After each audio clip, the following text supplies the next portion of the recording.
Gracias, Señor Jesús, por estar en medio nuestro. Gracias, Señor, porque tú eres el que transforma, Señor, este lugar, el que trae libertad, el que trae vida eterna. Te honramos, Señor. No somos dignos de que estés con nosotros, pero te agradó, Señor, dejar tu trono por venir a salvarnos. Gracias, Dios Padre, por tu amor tan inmenso. Te pedimos, Espíritu Santo, tú que eres Dios en nosotros, Dios con nosotros, que puedas tocar cada vida en esta noche, Señor. Bendigo a mis hermanos, la familia que ellos representan, Señor, y todo lugar donde ellos pisen, Señor, es bendito porque tú estás con nosotros. Te adoramos, Jesús. En tu nombre santo. Amén. Amén. Pueden tomar sus asientos. Sean todos muy bienvenidos. Y queremos saber si hay visitas, si hay personas que estén con nosotros hoy por primera vez. Voy a preguntar allá en la fila que está contra la pared si hay alguien que nos visite por primera vez, si quiere levantar su mano. Bienvenidas, Dios las bendice. Eso, los que están alrededor le dan un beso, un abrazo. Y aquí esta fila del medio, ¿hay alguien? Bienvenida. Dios te bendice. Que puedas llevarte lo mejor que es Jesús en tu corazón. Y en esta fila aquí en el medio, ¿hay alguien que nos visite por primera vez? Dios te bendiga. Dios te bendiga. Eso, los de alrededor los saludan. Y aquí, a mi derecha, hasta el fondo, ¿hay alguien que nos visite por primera vez? ¿No? Son todos de la casa. ¿Hay alguien allá? Dios te bendice. ¿Qué les parece si nos saludamos? ¿Sí? Y decirle, alegrate, Dios está aquí. ¿Sí? Saludale a los de tu derecha, a los de tu izquierda. Podés abrazarlos. ¿Sí? Alegrate, Jesús está aquí. Hola, iglesia. Soy Mariela. Bueno, voy a contar mi testimonio como familia. Mi esposo no puede estar porque está viajando. Así que yo hace 2 años que el Señor acomodó todo para que en mi trabajo, porque yo quería un trabajo en blanco, con obra social, con todo. El Señor acomodó todo y me regaló un trabajo, me dio un trabajo así. Y de tal manera que nosotros podamos acomodarnos con mi esposo para cuidarle al bebé. Como soy mamá primeriza, todo el pudor de no dejar con nadie al bebé. Pero el tema de estos últimos tiempos era el sueldo. Me acomodaron para los horarios perfectos, que solo el Señor hace eso, cosa que mi esposo llegaba a su trabajo y yo salía. Entonces, y estos últimos tiempos venía orando por mi sueldo porque no subía nunca y las cosas subían.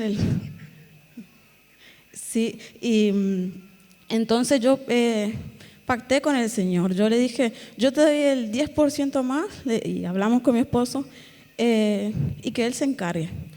Entonces, y un día antes yo había cobrado y no me había subido el sueldo. Entonces dije, Señor, yo voy a pactar con vos. Te doy el 10% más y vos encargate y cuando vos quieras, mi jefe que me suba el sueldo. Entonces, a la semana me llama mi jefe.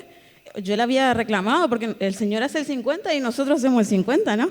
Entonces yo le había dicho, ¿cómo que mi sueldo no sube y todas las cosas suben? Y, sí, vamos a tu recibo de sueldo, tu categoría y todo. Bueno, Señor, yo hice mi parte, ahora haces vos.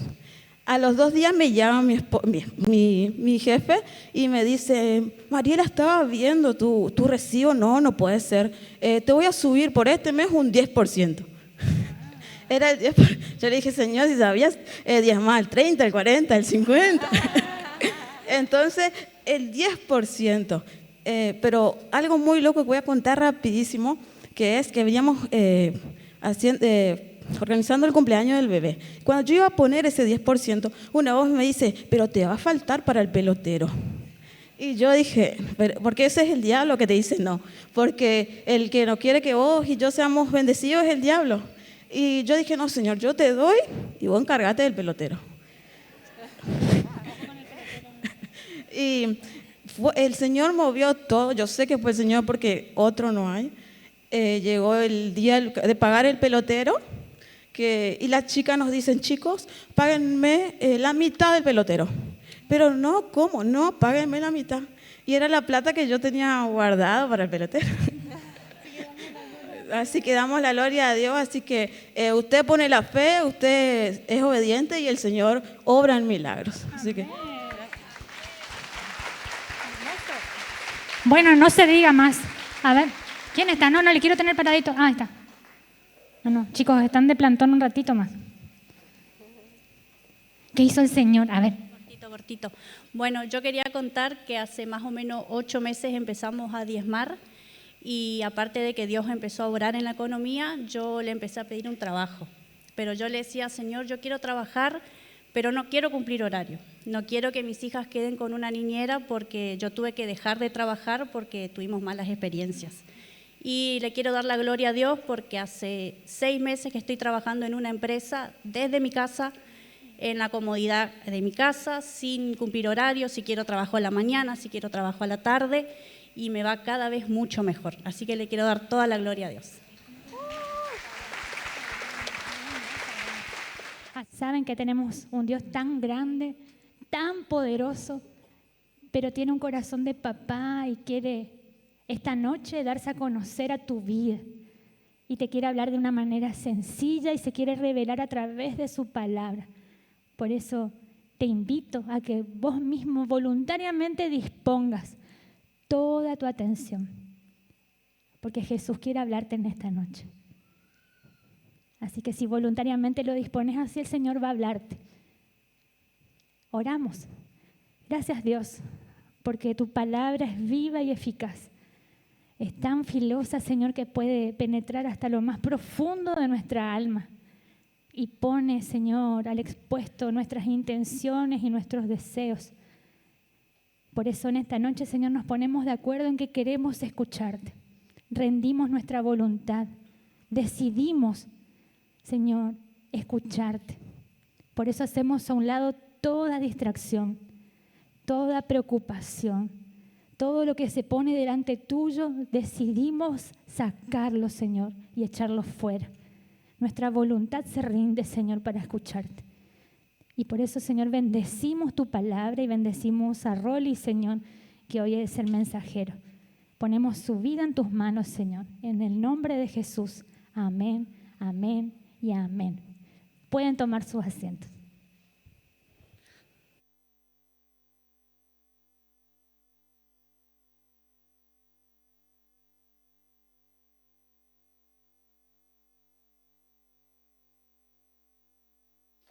Hola.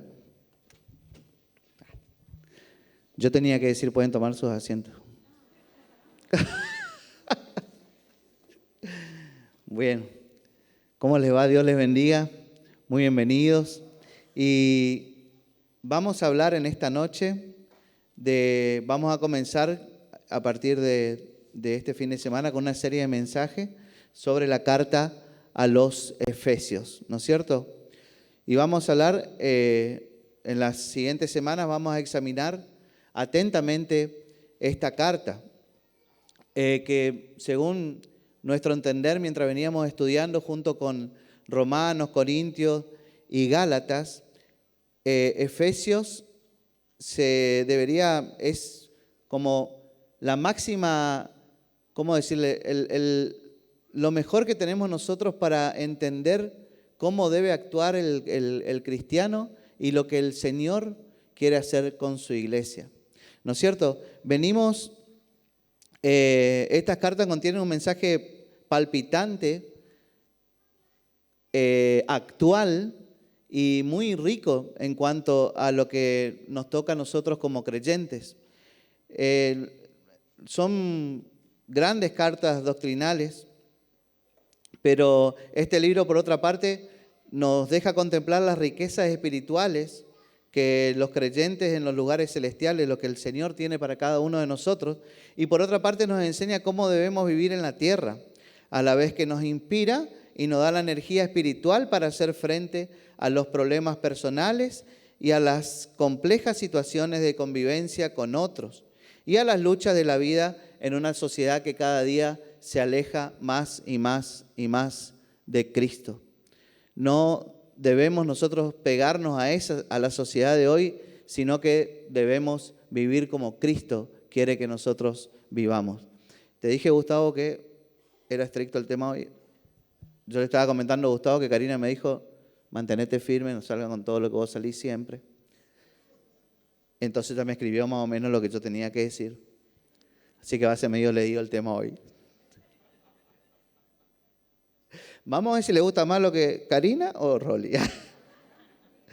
Por eso, le comentaba a Gustavo, ¿no? Eso. Y por eso vamos a ver de esto de que es la epístola de Pablo a los Efesios. Vamos a hablar en términos bíblicos, ¿no? Epístola, que significa carta. Pero si desglosamos más o menos, carta ya no existe más, ¿no es cierto? El apóstol Pablo escribía mientras estaba de vacaciones en Miami. Esta carta que nos inspiraba, él decía, yo como estoy contento y estoy acá tomando un daiquiri, le voy a mandar a los de Efesios esta carta para inspirarle y para mostrarle la grandeza de Dios y lo que tenemos que hacer en la iglesia. Como estaba preso el tipo, pobrecito, pero él estaba preso en la realidad, en lo terrenal, pero en lo espiritual tenía una libertad que es una libertad sin igual. Epístola, que significa carta, pero hoy la carta escrita casi ya no existe, excepto para algunos románticos. Hoy es el email, ¿no es cierto? El email que se escribe e-mail, epístola.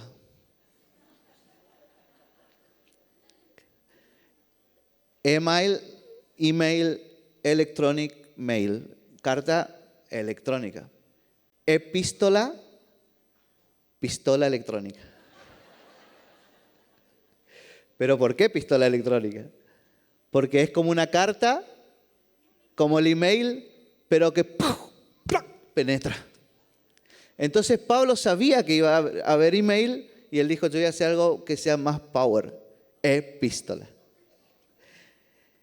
La carta a los Efesios es una de las cartas más importantes que vamos a encontrar en el Nuevo Testamento. ¿Sí? ¿Estamos bien? ¿Están viendo ahí? Sí, carta a los Efesios. La ciudad de Éfeso era una ciudad hermosa, populosa e influyente desde el punto de vista comercial, político y religioso. Por un largo periodo de 2500 años, Éfeso fue una de las ciudades más grandes del mundo.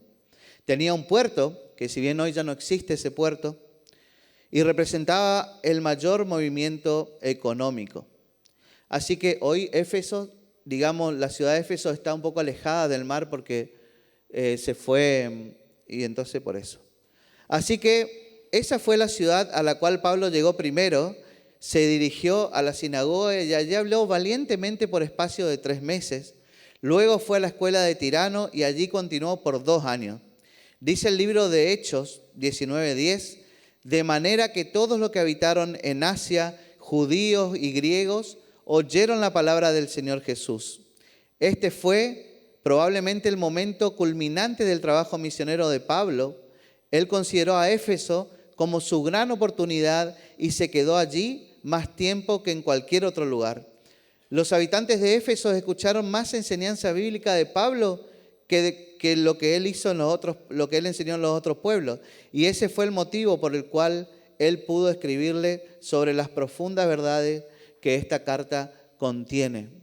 Pablo en Éfeso, él ve una oportunidad maravillosa para predicar la palabra y por eso se queda más tiempo que en los otros lugares. Porque como Éfeso era un lugar donde se comercializaba, un lugar que estaba cerca, como podemos ver acá, estaba cerca de Atenas, Chipre, todos lugares que visitó también Pablo, Creta, Grecia, eran lugares que la gente venía mucho y en ese lapso de 2 años que Pablo estuvo ahí, mucha gente de otros lugares también pudieron venir y escuchar el evangelio que el apóstol Pablo estaba predicando y de esa manera también se fue expandiendo el evangelio por otras ciudades y por otros lugares. Podemos ver efectivamente, Pablo podía escribir más adelante en su carta a los Corintios 16, 8 y 9 diciendo, pero estaré en Éfeso hasta Pentecostés porque se me ha abierto una puerta grande y eficaz, aunque muchos son los adversarios. Como la predicación de Pablo perjudicó el negocio de los prateros, Surgió una gran oposición y como resultado se produjeron graves disturbios en la ciudad. Pablo estaba predicando el evangelio del Dios viviente y sobre la vida que hay en Jesucristo. Dios le protegió de manera sobrenatural y le animó a continuar en su labor. Eso podemos ver en Hechos 19, del 23 al 41. Pablo amó esa iglesia de Éfeso.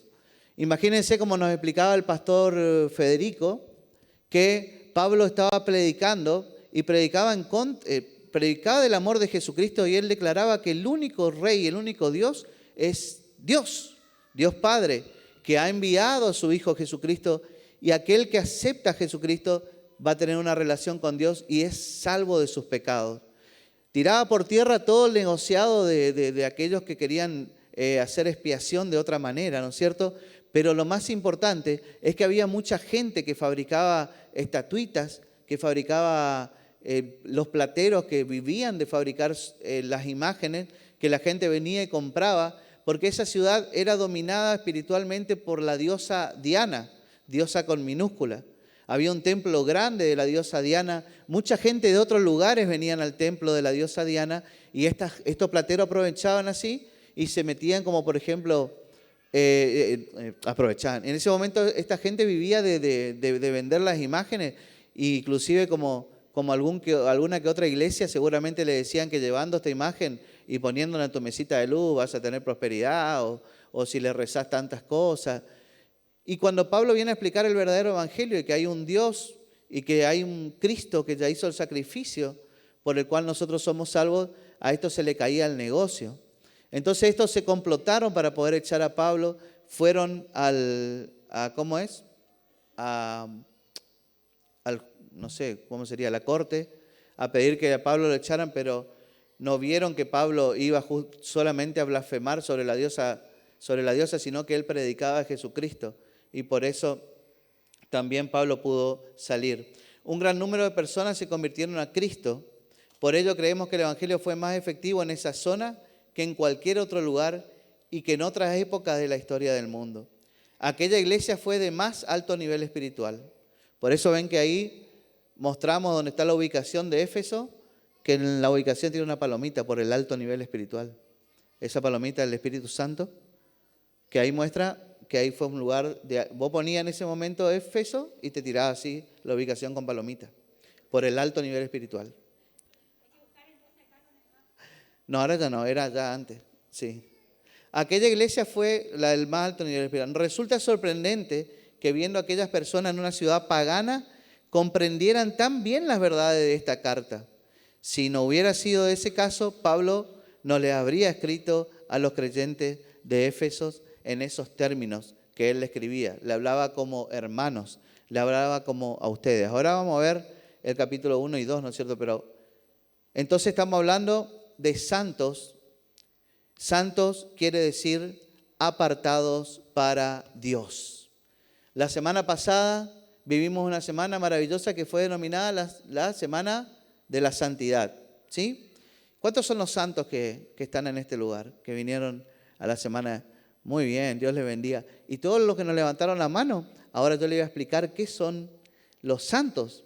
Y cuando vuelva a preguntar, seguramente ya sí van a levantar las manos. O por ahí no levantaron porque no vinieron.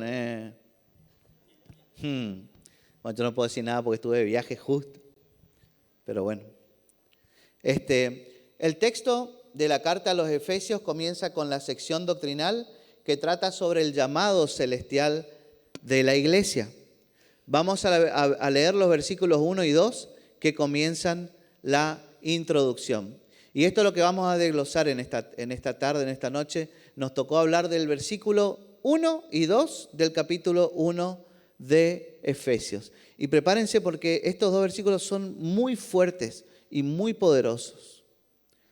Dice así: Pablo, apóstol de Jesucristo, por la voluntad de Dios, a los santos y fieles en Cristo Jesús que están en Éfeso, Efesios 1, gracia y paz a vosotros de Dios nuestro Padre y del Señor Jesucristo. ¡Wow!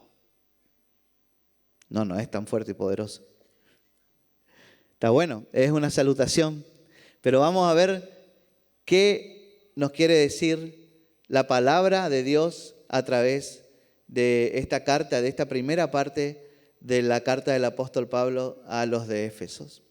Dice Pablo, apóstol de Jesucristo, por la voluntad de Dios, a los santos y fieles en Cristo Jesús que están en Éfeso, gracia y paz a vosotros de parte de Dios nuestro Padre y del Señor Jesucristo.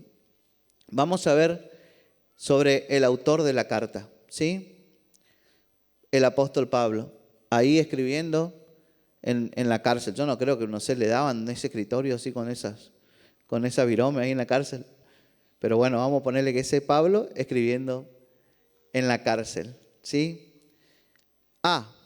Su identidad. El nombre de Pablo es de origen latino, significa pequeño. Su nombre en hebreo era Saulo. Luego el Señor le cambia la identidad y lo llama Pablo. B, su autoridad. Con esta autoridad, el de apóstol escribe esta carta a un grupo de cristianos a los cuales identifica como santos en Cristo. Pablo se identifica como un apóstol de Jesucristo. Apóstol del griego apóstolos, que significa enviado. Pablo fue enviado por el Señor para predicar el evangelio de salvación. La palabra apóstol se utiliza para señalar a la persona que servía de embajador o representante.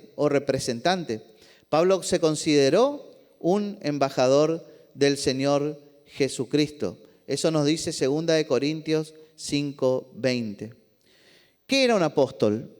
Vamos a ver qué era un apóstol, porque muchas veces escuchamos el apóstol fulano, hoy no, hoy en día es muy común escuchar el apóstol fulano, el apóstol mengano. Y vos decís, ¿cuál es la diferencia entre apóstol y pastor? ¿Por qué no es pastor? Y hay muchos que se llaman, y hay muchos que se autodenominan apóstol, ¿sí? Entonces, ¿qué era un apóstol? Ese fue el cargo o ministerio más alto que la iglesia ha tenido. El cargo, el ministerio de apóstol, es el ministerio más alto que ha sido nombrado por el Señor Jesucristo. Nadie puede hoy ser un apóstol en aquel sentido original por la sencilla razón que no puede cumplir con los requisitos de aquellos apóstoles de la iglesia primitiva. Vamos a ver cuáles eran los requisitos que tenía que tener un apóstol para ser tal. Primero, los apóstoles recibieron su comisión directamente del labio del Señor Jesucristo. Pablo mismo alegó esa condición para sí mismo cuando escribió a los Gálatas en el capítulo 1, versículo 1, diciendo: Pablo, apóstol, no por disposición de hombres, ni por hombre, sino por Jesucristo y por Dios Padre, que lo resucitó de los muertos. O sea que había sido nombrado apóstol directamente por Jesucristo. Y esa fue la razón por la cual creemos que Pablo ocupó el lugar de Judas y no Matías, que cuando tenían que Judas había ahorcado y faltaba uno. Creemos que el apóstol número 12, el discípulo número 12 pasó a ser Pablo, no Matías como algunos dicen. Los apóstoles habían votado para elegir a Matías, pero no encontramos en ningún lugar que el Señor Jesucristo lo hubiera hecho apóstol a Matías. Aparentemente, todos los apóstoles recibieron su comisión directamente del Señor Jesucristo. Así que si vos querés ser llamado apóstol, tenés que recibir el llamado, tenés que recibir el nombramiento directamente del Señor Jesucristo, según lo que decía Pablo. 2. El segundo requisito para ser apóstol era que esta persona tenía que haber visto al Salvador después de su resurrección. Pablo podía cumplir con ese requisito, como bien sabemos, ¿no es cierto? Porque Pablo se dice que es el único apóstol que se transformó en una fruta. ¿No era así? ¿No se convirtió en Damasco? Dice que se convirtió en Damasco. Era para reírse, un chiste. No aplaudan, por favor. Vamos a seguir. El Señor Jesucristo se le presentó personalmente al apóstol Pablo cuando él era Saulo de Tarso, perseguidor de la iglesia, y lo convierte y hace el llamado y le dice que de ahora en adelante iba a ser el apóstol Pablo. Le da un nombre nuevo, lo rebautiza. El mismo Señor Jesucristo fue el que le dio el llamado, ¿sí? Número 3.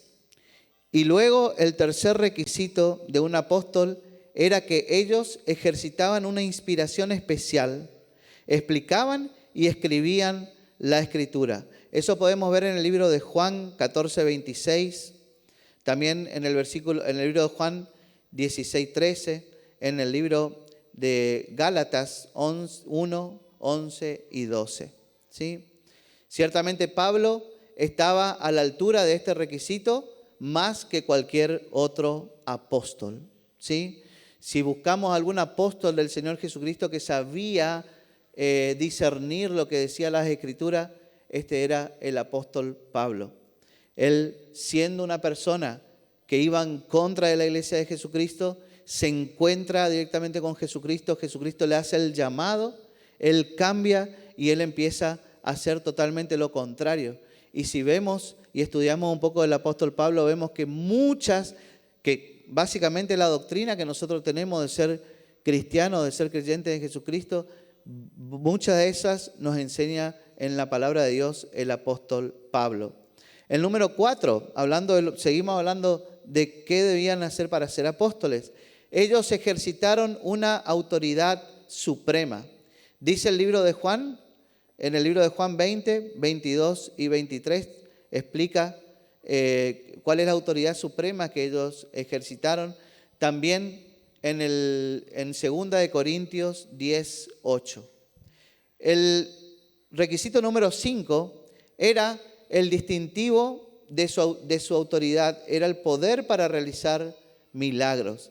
Y si leemos el libro de Marcos 6:13, Lucas 9, 1 y 2, Hechos 2:43, ahí vamos a ver, así que esa era la señal de un apóstol.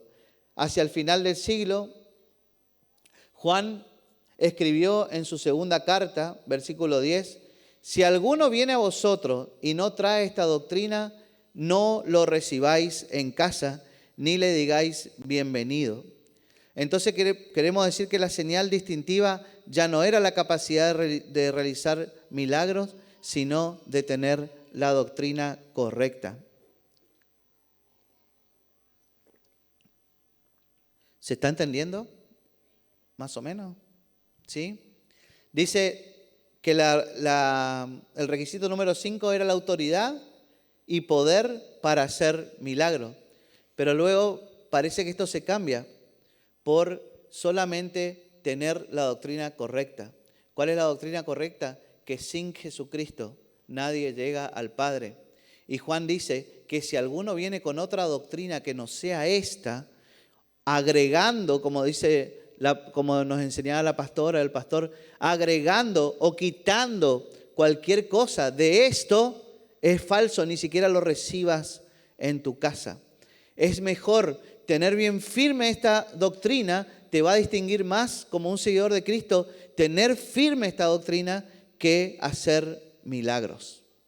Amén. Y sexto, a ellos se les dio la comisión universal de establecer iglesias. En 2 de Corintios 11, 28 dice eso, y Pablo satisfizo expresamente estos 6 requisitos del apostolado. Recibir la comisión directamente de Jesucristo, haber visto a Jesús resucitado, tener el don de enseñar y escribir, tener la autoridad del Espíritu Santo, autoridad y poder para hacer milagros, que luego también cambiamos por tener bien clara la doctrina del Evangelio. Y por último se les dio la comisión universal de abrir células. ¿Cuántos de nosotros podríamos ser apóstoles? Casi todos. Entonces, ¿por qué muchos se nombran apóstoles? Yo creo que todos los seguidores de Cristo somos apóstoles, porque es un llamado que recibimos del Señor Jesucristo a través del Espíritu Santo. Vemos a Cristo resucitado cuando cambia nuestras vidas. Tenemos el don de enseñar de la palabra. ¿Cuántos terminaron la escuela de vida? Amén. Tienen el don ahora de enseñar la palabra, de leer y enseñar la palabra. Tienen la autoridad del Espíritu Santo para echar fuera los espíritus inmundos. Autoridad de poder y hacer los milagros. Y también se nos dio la comisión de abrir células. Amén. Nos dicen amén así como mucho entusiasmado. Sí, Rolly, ¿no es cierto? Entonces, no cabe muchas veces que uno o dos se autonombren soy apóstol, porque creo que todos somos apóstoles del Señor Jesucristo.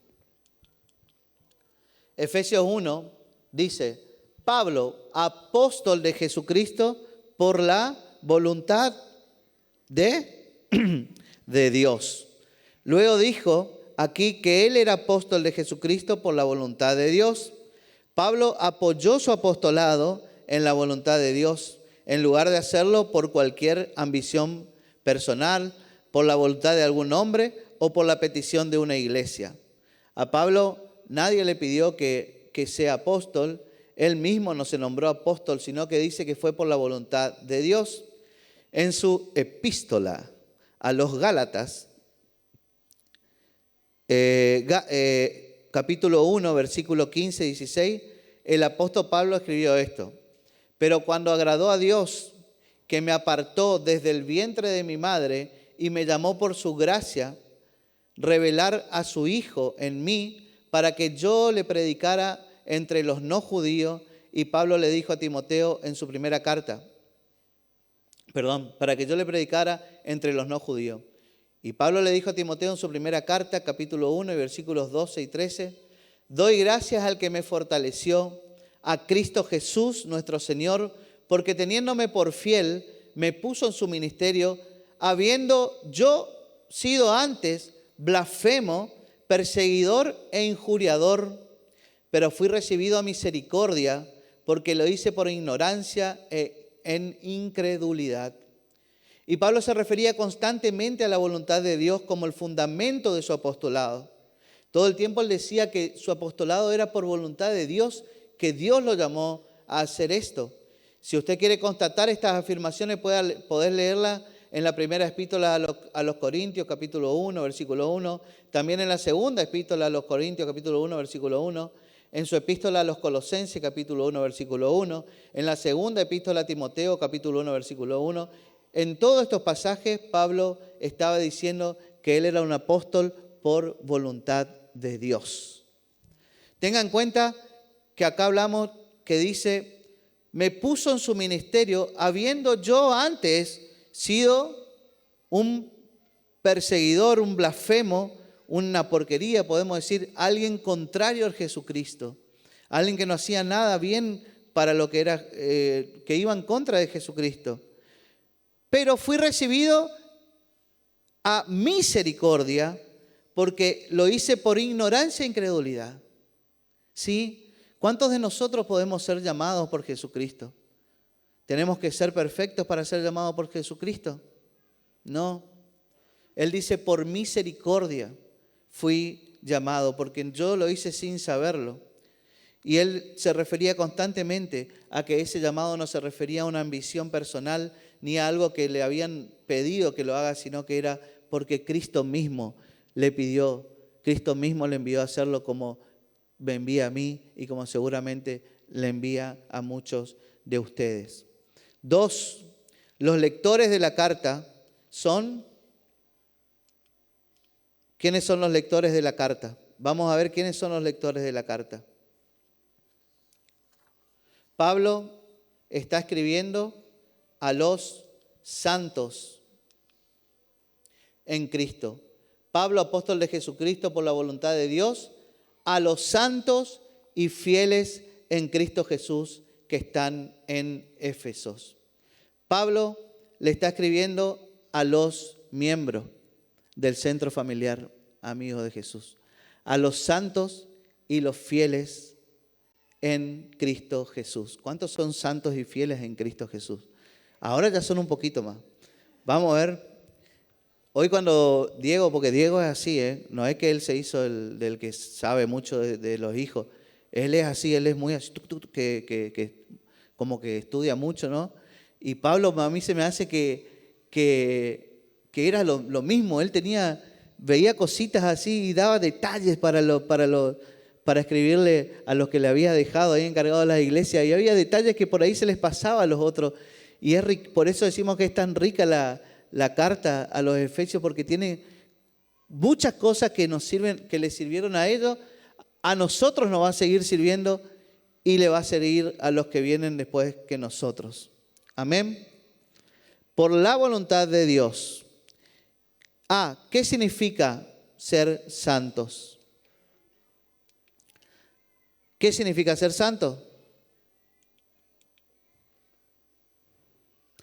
Agíos, y quiere decir separados o apartados para el uso único de Dios. ¿Sí? ¿Se acuerdan alguna vez cuando por ahí tu mamá iba y decía, ¿por qué tu hijo le hizo eso a mi hijo? O se iba a la escuela, ¿por qué le castigaron a mi hijo? Y le decía a la maestra o le decía al vecino, mirá que tu hijo no es ni un santo. Tu hijo tampoco es ni un santo. No pasó conmigo, pero con usted habrá pasado.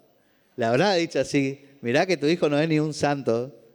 Pero estaban diciendo blasfemia, porque sí estaba hablando de santos. ¿Amén? ¿Qué significa ser santo? Dice, viene del agíos y quiere decir, la palabra santo se menciona 9 veces en Efesios. El adjetivo griego agíos significa santo y es en esa forma que se traduce alrededor de 172 veces en el Nuevo Testamento para describir a los que son de Cristo. ¿Cuántos son de Cristo que están en este lugar? Amén. Bienvenidos los santos de Jesucristo. Apartados para Cristo. Amén. Esa palabra santos en el idioma original es agios y quiere decir separados o apartados para el uso único de Dios. Es decir, aquello que pertenece a Dios. Por ejemplo, los utensilios que estaban en el tabernáculo fueron llamados utensilios santos. ¿Por qué? ¿Acaso porque estos eran artefactos específicamente santos? ¿O acaso porque eran muy hermosos? No, creemos que no, porque estos utensilios estaban golpeados y usados de aquel largo viaje que hicieron los judíos por el desierto. No eran santos porque eran lindos, porque eran perfectos, porque eran facheros, así como quien les habla. Quédate quieto, ¿no? Me dijo Gustavo hoy. No es por disposición mía, sino por disposición del Señor. Qué pesado, dice Karina. Por disposición de Karina. Un santo es aquel que ha confiado en Cristo y ha sido separado para el uso exclusivo de Dios. En realidad, en el presente, existen solamente 2 clases de personas: los santos y los que no son santos. ¿Sí? Ahora podemos decir que hay algunos santos que no están siendo utilizados por Dios, por supuesto, pero eso es por su propia culpa. No quiere decir que Dios se haya equivocado. Dios nos apartó para que seamos santos, para que seamos pura y exclusivamente utilizados por Él. Pero hay algunos de nosotros, santitos, que no estamos haciendo la tarea. Pero esto no es porque sea a disposición de Dios, que Dios dijo, lo voy a nombrar santo, pero yo sé que este va a hacer cualquier cosa. No, es una decisión que estamos tomando nosotros, de no cumplir con lo que Dios nos nombró, con lo que Dios nos pidió. Dios nos apartó para que seamos santos y esto conlleva una gran responsabilidad. Porque ellos han sido separados para el uso de Dios y para su servicio. Los santos deberían actuar ¿cómo? Santamente. Eso es cierto, pero ellos no son santos por la forma en que están actuando. Ellos son santos gracias a la posición que tienen en Cristo y le pertenecen a Él para ser usados por Él. Santo también es algo que es apartado, y dice que también santo significa algo que es limpio y puro. Nosotros no podemos ser santos si no fuese por Jesucristo. Solamente a través de Jesucristo, porque el mínimo pecado hace que nosotros dejemos de ser santos, hace que dejemos de ser limpio y puro. El mínimo pecado pone el puntito negro en la hoja blanca. Pero cuando el Señor Jesucristo, cuando tenemos al Señor Jesucristo y en el arrepentimiento, volcamos nuestro arrepentimiento, nos quebrantamos en Él, le pedimos en oración, usamos la sangre de Jesucristo que nos limpia, Dios nos ve nuevamente como santos, como blancos, no por nosotros, sino por la misericordia que tuvo en darnos al Señor Jesucristo. Por eso Pablo decía hoy, no era yo perfecto, yo era un perseguidor de la iglesia, pero por la misericordia en Jesucristo pude ser llamado apóstol. Por eso nosotros podemos ser llamados santos solamente cuando tenemos al Señor Jesucristo en nuestro corazón, como nuestro Salvador.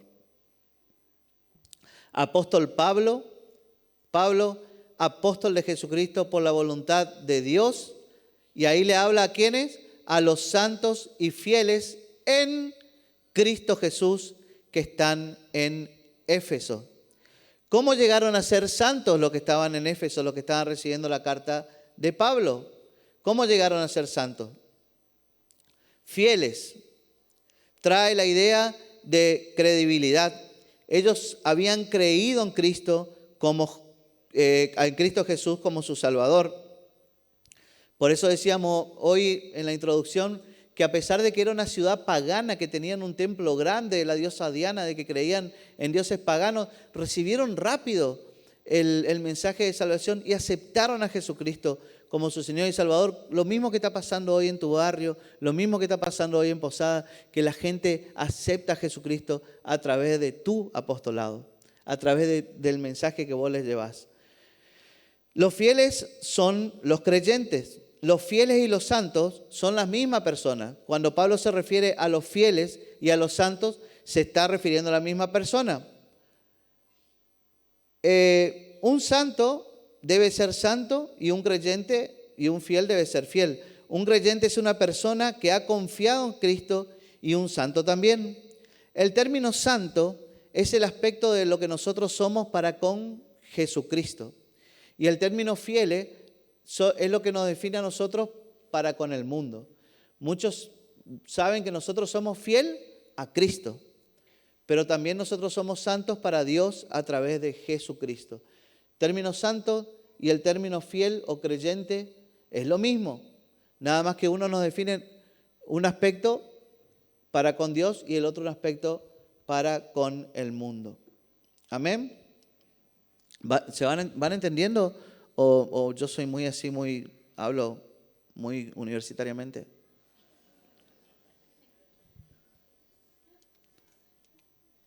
Todo culpa a Karina. Seguimos. En Cristo habla de una identidad. En Cristo. Dice 2 de Corintios, no sé si tienen ahí, si me puede pasar 2 de Corintios 5:17. ¿Qué dice? Ahí está. De modo que si alguno está en Cristo, estaba ahí en el circulito. De modo que si alguno está en Cristo, nueva criatura es. Las cosas viejas pasaron y he aquí, todas son hechas nuevas. ¿No es cierto? En Cristo. Santos. La única forma de ser separados para Dios, la única vía para ser llamados santos es por la vía de la fe en Cristo Jesús. ¿Sí? Si tenemos fe en Cristo Jesús, es la única forma, el único camino para ser llamados santos. No hay otra forma de ser llamados santos que no hayamos declarado que yo tengo perdón de mis pecados y tengo una nueva oportunidad gracias a Cristo Jesús. Santo no es igual a canonización. Santo es obra de Dios, sin embargo, canonización es obra de los hombres. Eso es lo que nos separa a los santos de Dios con los santos nombrados por la iglesia católica. Muchas veces canonizan a una persona porque fue muy buena, porque hizo tal o cual cosa, lo canonizan como santo. Es una disposición de hombres. Sin embargo, Dios se agrada en vernos santos a nosotros cuando aceptamos la muerte del Señor Jesucristo como nuestro Salvador. ¿No es cierto? Ser santos no tiene nada que ver con canonización. Eso no tiene nada que ver con las normas de Dios. El caso es el siguiente, como decía William Shakespeare. To be or not to be. ¿Está bien, Valeria? La profe de inglés. Los que tienen más de 40 como yo, el mes que viene cumplo 44, sabemos lo que era el to be 3 y el to be 4. Los otros me quedaron mirando con cara de... Entonces mamá me decía, to be or not to be, no me decía así, mamá decía, to be or cinto. Era según mi comportamiento, según mi nota en la escuela, to be or not to be, en cambio, cintarazo por tu lomo. Y había, amén. Decía William Shakespeare, ser, le traduzco porque algunos no saben inglés, ser o no ser, eso significa to be del verbo to be 4. Esto quiere decir, ¿se es santo o no? No hay punto medio. Para Dios, solo son santos aquellos que descansan por la fe en Cristo verdaderamente. Entonces, ¿podemos ser santos aquellos que recibimos a Cristo y descansamos en eso? ¿O directamente no somos santos? No podemos ser santos en un punto medio porque para Dios no hay punto medio. Yo no puedo decir soy de Cristo, pero también me gusta hacer algunas cosas que yo hacía antes porque las cosas viejas ya pasaron. Cuando la palabra de Dios dice, algunas cosas viejas claro. Muchas veces nosotros dice, las cosas viejas pasaron, algunas las retuvimos.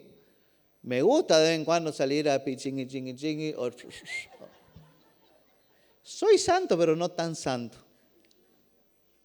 Para Dios no existe, o somos o not to be.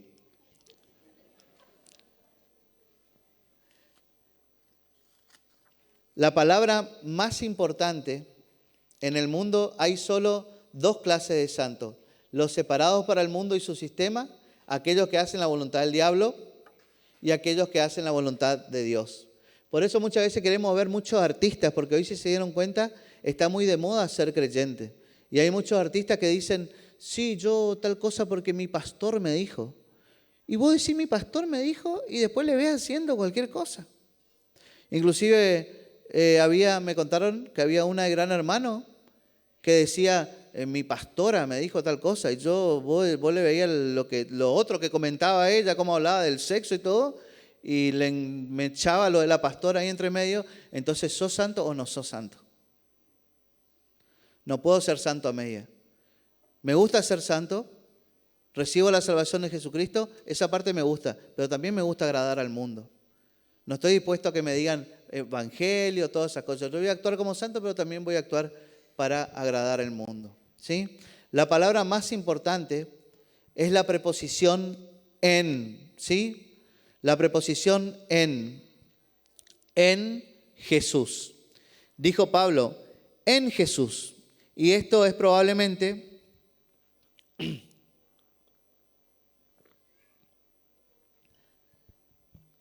lo más maravilloso de todo. Para mí la palabra más importante en el Nuevo Testamento es la preposición en. Algunos teólogos salieron con cierta idea tratando de decirnos lo que significa el ser salvo. ¿Cómo definirías vos tu salvación? ¿Cómo definiría yo mi salvación? Mi salvación es que un día recibí a Cristo en mi corazón, Él cambió mi vida.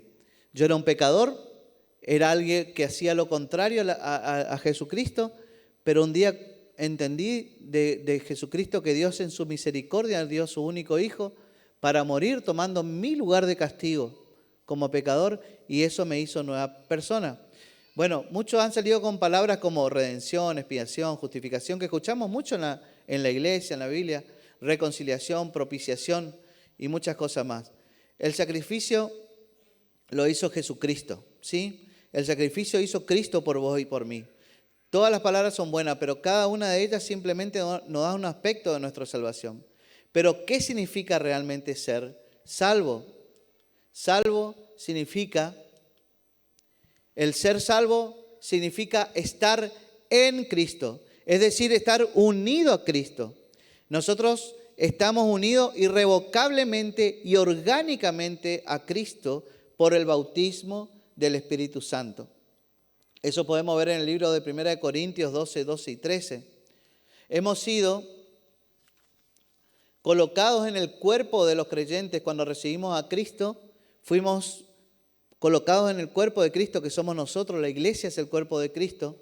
En su primera epístola a los Corintios, capítulo 6, versículo 17, el apóstol Pablo dijo: pero el que se une al Señor, un espíritu es con Él.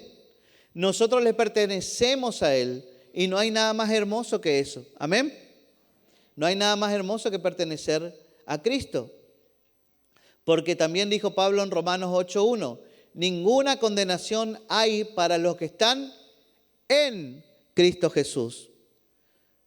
¿Podés mejorar esta realidad? ¿Podés decirme que hay algo mejor que esto? ¿Que no hay condenación para los que estamos en Cristo Jesús?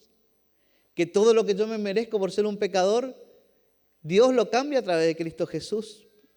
Cristo Jesús dice, ya no te mereces la condenación porque yo ya pagué por ese pecado. Yo ya pagué por lo que vos te merecías. Amén. Esta expresión de estar en Cristo aparece muchas veces en el Nuevo Testamento. El Señor Jesucristo dijo en el libro de Juan, capítulo 15, versículo 4, permaneced en mí y yo en vosotros. Qué gran realidad es esta. Nosotros estamos en Cristo, unidos a Cristo. No podemos explicarlo, es tan profundo que nosotros estemos en Cristo y Cristo esté en nosotros. Podemos decir, por ejemplo, para simbolizar esto, podemos decir que el ave está en el aire y el aire está también en el ave. O que el pez está en el agua y el agua también está en el pez. De esa forma podemos más o menos entender que yo estoy en Cristo y Cristo también está en mí. Cristo en mí y yo en Él. Y el creyente está en Cristo y Cristo está en el creyente. Estamos unidos a Él.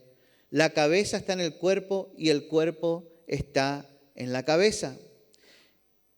Y hermano, mi cuerpo no se puede mover sin que la cabeza lo dirija.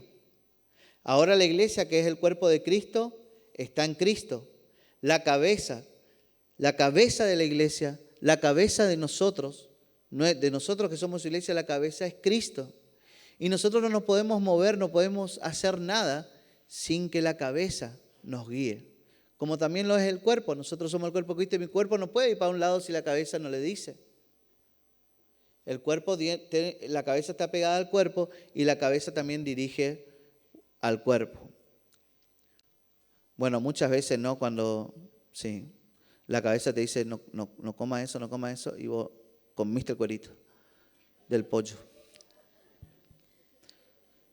Y tu señora te sacó el cuerito del pollo, te dejó el pollo así sin cuerito y vos encontraste un pedacito, ahí ese comiste.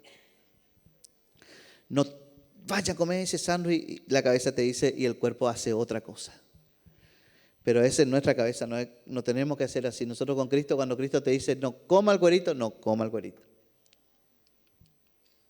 El saludo de la carta dice: gracia y paz a vosotros, de Dios nuestro Padre y del Señor Jesucristo. ¿Sí? Ese es el saludo de la carta. Gracia y paz a vosotros, de Dios nuestro Padre y del Señor Jesucristo.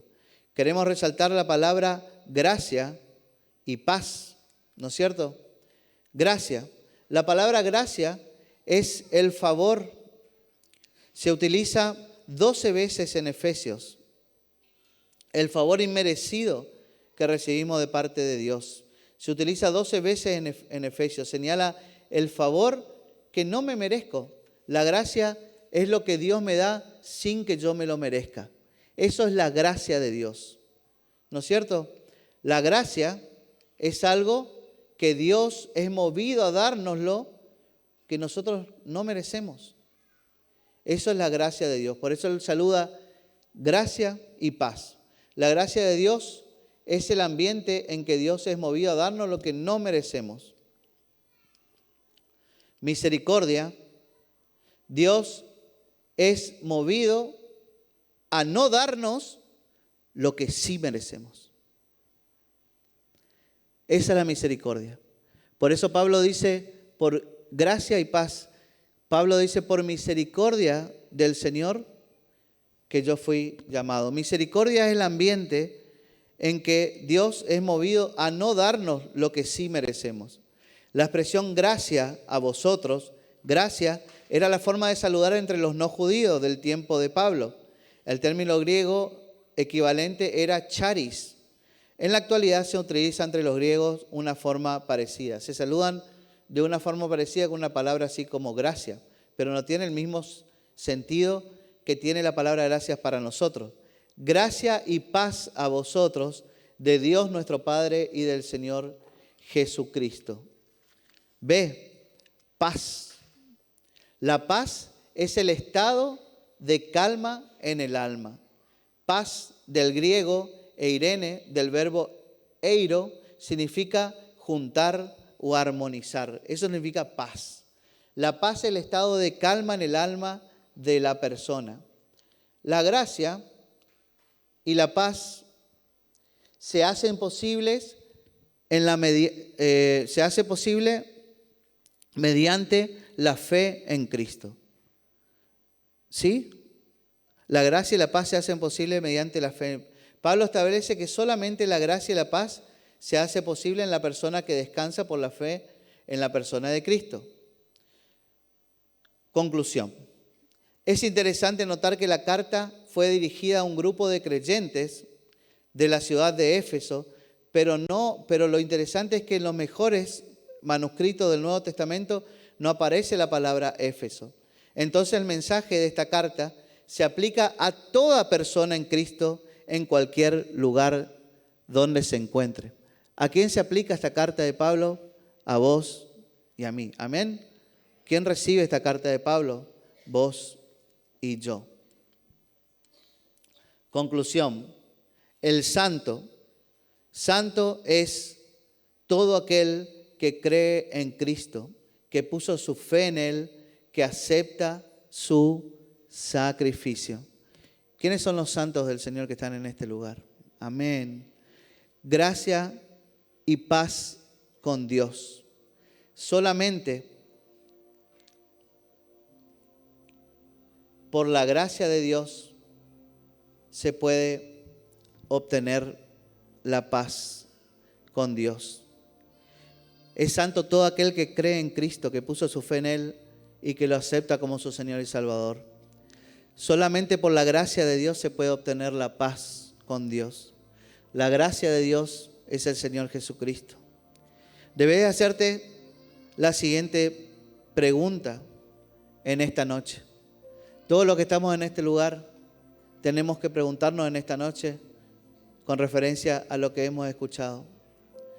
¿Estoy en Cristo? ¿Estás en Cristo realmente?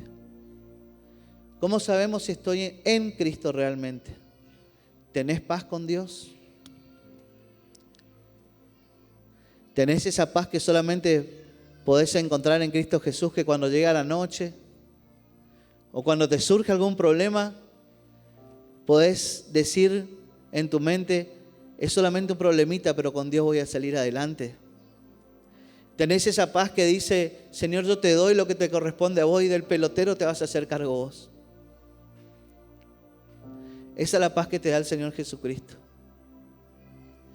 Esa paz solamente encontramos, en Jesucristo. Tener paz con Dios.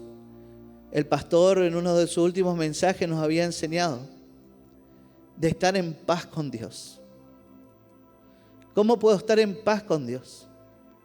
Solamente aceptando al Señor Jesucristo y dejando que Él limpie todo aquello que me separa de Dios. De modo que si alguno está en Cristo, dice 2 Corintios 5, 17, nueva criatura es. Las cosas viejas ya pasaron, he aquí todas son hechas nuevas. 2 Corintios 5, 17 dice que todas las cosas pueden ser hechas a aquel que quiere estar en Cristo Jesús. Justificados pues por la fe, tenemos paz para con Dios por medio de nuestro Señor Jesucristo, dice el libro de Romanos 5:1. Justificados pues por la fe, tenemos paz para Dios por medio de nuestro Señor Jesucristo. Y en esta noche en varias ocasiones yo pregunté quiénes son los santos que están en Cristo. Levantaron algunos, luego ya levantaron un poquito más y luego levantaron muchos más. Pero hay algunos que todavía no levantaron sus manos. Y seguramente en esta noche te estás haciendo estas preguntas. ¿Yo estaré en Cristo? ¿Estoy en Cristo? Y pregúntate, dice la palabra que si estás en Cristo, es porque Cristo está en vos. ¿Tenés la paz que solamente Jesucristo te puede dar? ¿Tenés esa paz de decir, no importa lo que va a pasar mañana, porque el Señor va a tener misericordia de mí, porque Jesucristo vive en mí, porque todo lo puedo en Cristo que me fortalece? Y aunque parezca gracioso, muchas veces un tema como un simple pelotero nos vuelve locos. Nos vuelve locos. ¿De dónde vamos a sacar el dinero? ¿Cómo vamos a hacer esto? ¿Cómo vamos a hacer aquello? Me peleé con mi esposa. ¿Le pido perdón? Espero que ella me pida perdón. ¿Qué hago? Pero cuando tengo a Cristo en mi corazón, el Espíritu Santo me habla y me dice, tranquilo, yo voy a hacer que las cosas se resuelvan. Poné tu confianza en mí. Vos es Cristo y Cristo en vos. Así que en esta noche yo te quiero decir que la única manera de que Cristo viva en mí es aceptándolo como mi único y suficiente Salvador. Y si nunca lo hiciste hasta hoy, yo te invito a que hoy en esta noche lo haga. El Señor te trajo a este lugar en este momento porque es el momento oportuno para tu vida, para recibirlo a Él. Jesucristo quiere estar en vos y vos querés estar en Él. Te invito a que toda la iglesia cierre los ojos. Y si en esta noche querés estar en Cristo y querés que Cristo esté en tu vida, es fácil, solamente tenés que invitarlo a venir.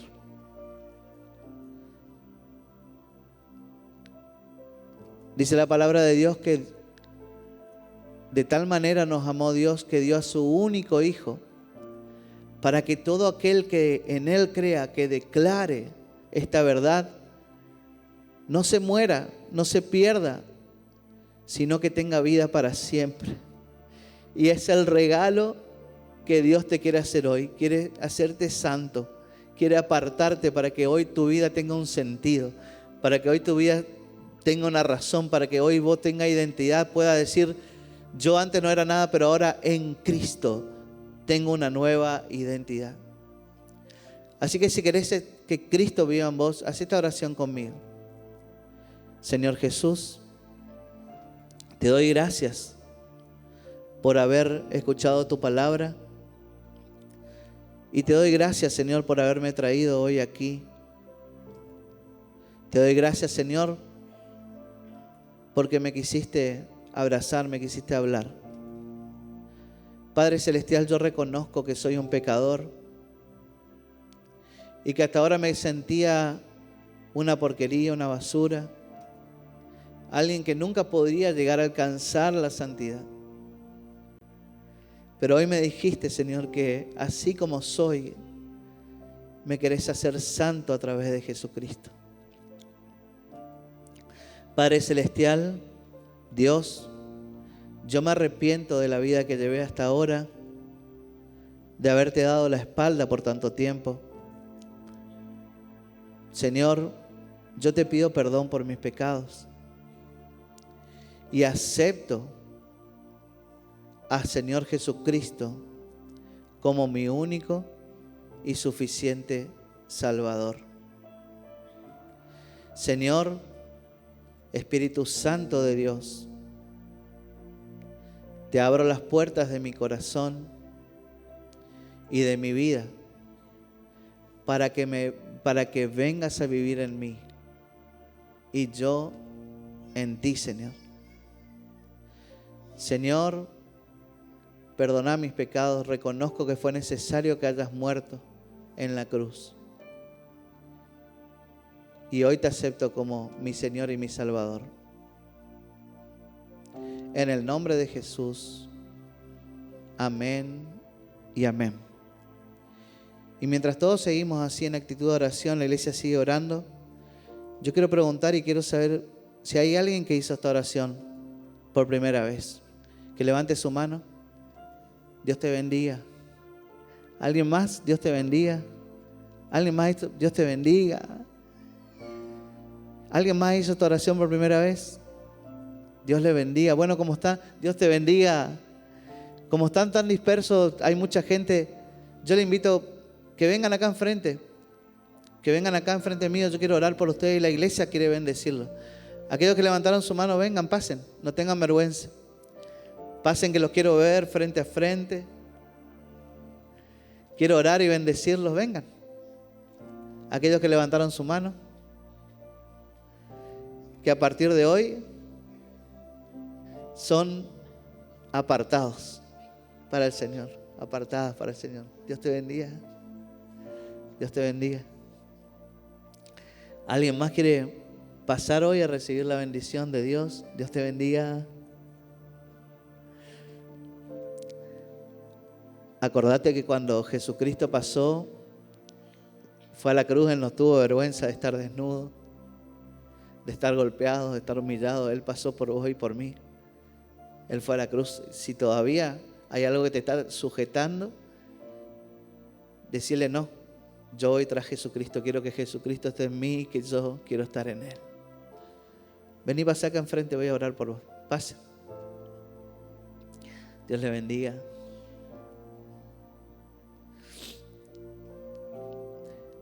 Esto es lo más maravilloso de todo. La muerte de Jesucristo fue por esto. La muerte del Hijo de Dios en la cruz, el sacrificio, luego resucitó, no quedó muerto. Es para esto.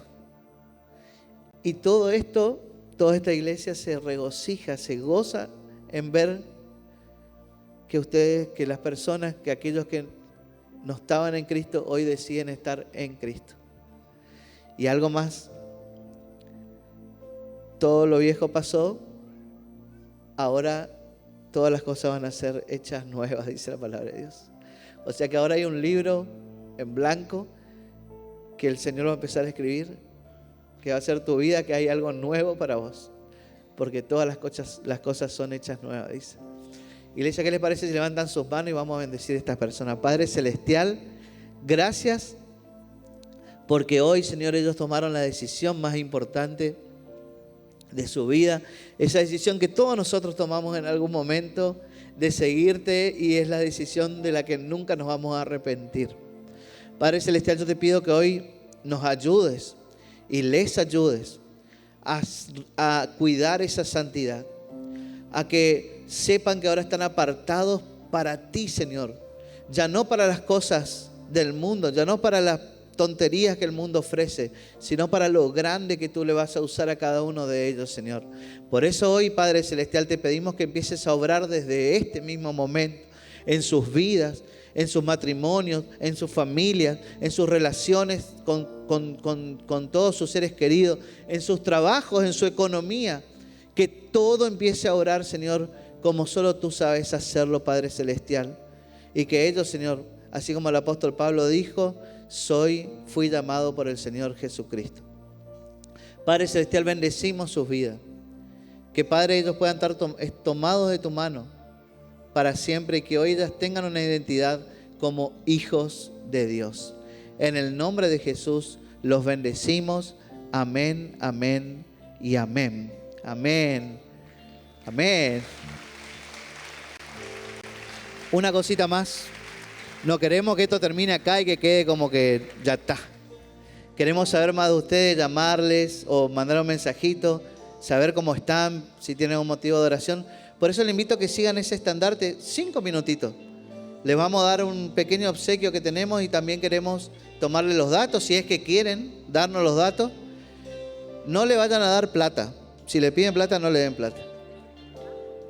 No le van a pedir plata. Pasen 5 minutitos y vuelven acá con nosotros de nuevo.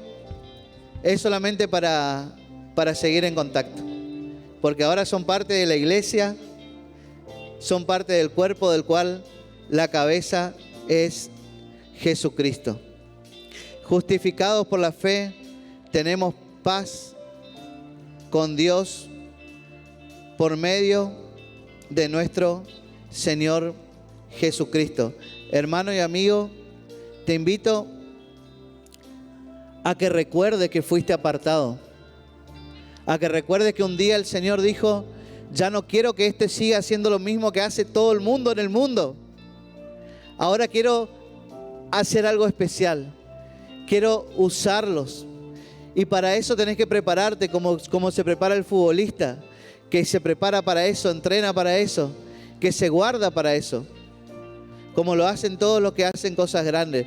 Vos estás preparado para algo más grande de lo que venías viviendo hasta ahora. El Señor te apartó y el Señor te eligió. Dijo Pablo, el Señor me eligió desde el vientre de mi mamá. Todos nosotros fuimos elegidos desde el vientre de nuestra madre. Y somos santos en Jesucristo porque decidimos vivir por y para Él. Así que, iglesia, Dios te bendiga y te guarde. Dios haga resplandecer en ti su rostro. Dios tenga de ti misericordia y ponga en ti paz. Que tengan una excelente semana y Dios les siga bendiciendo.